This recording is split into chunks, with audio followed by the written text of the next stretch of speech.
We're a link in the chain, just like there's multiple steps that are already in existence in the food cycle, from production to distribution to disposal. There's got to be somebody who's willing to pick the material up from the generator and bring it to a facility that's going to do something positive with it, basically. So we kind of fill that niche. We're here to pick up from your residential customer all the way up to your food distributor.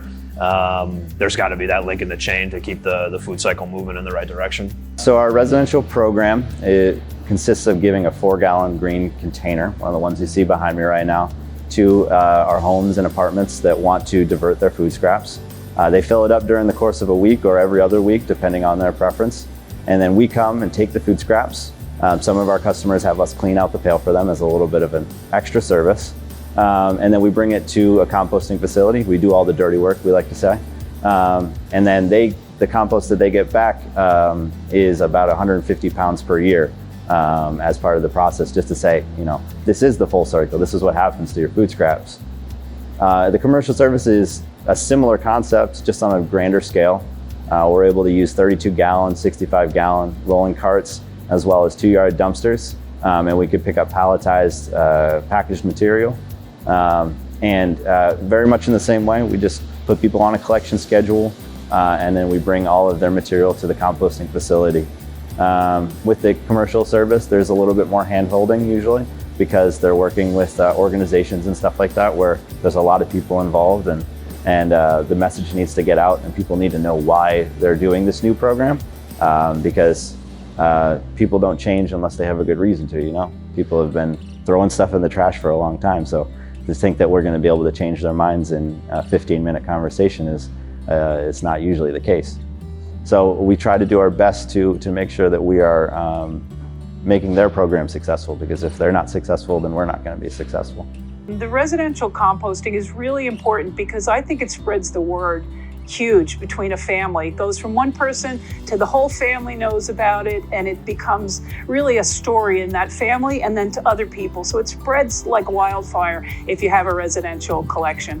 In a business, it's mostly back of the house. Nobody knows you're composting. The person is doing the right thing, but they're diverting a lot of weight. So the difference is more important for the weight and volume with the business, more important for, I think, the news basically spread through a residential. So we do both, and that's the difference for us. And I do think they're both important parts of the project.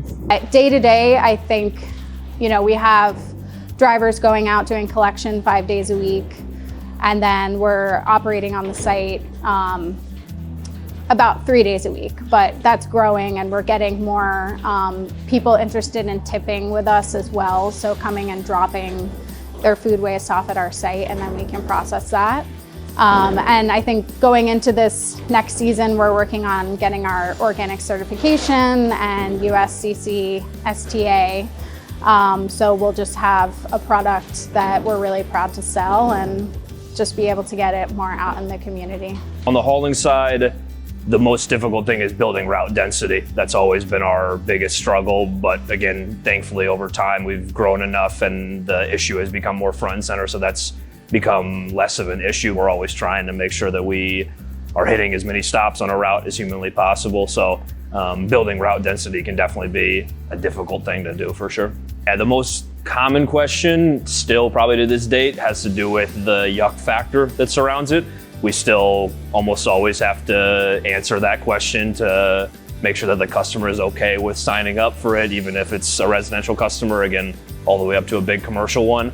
But we've got decent answers for that at this stage of the game. We haven't had any major issues, no bears flipping carts over or anything like that, thankfully, over the 6 years we've been doing this. So I would say that probably that is a big one. But on a more positive note, I guess I should say that we do get a lot of comments and questions about the positive impact that it's making for sure.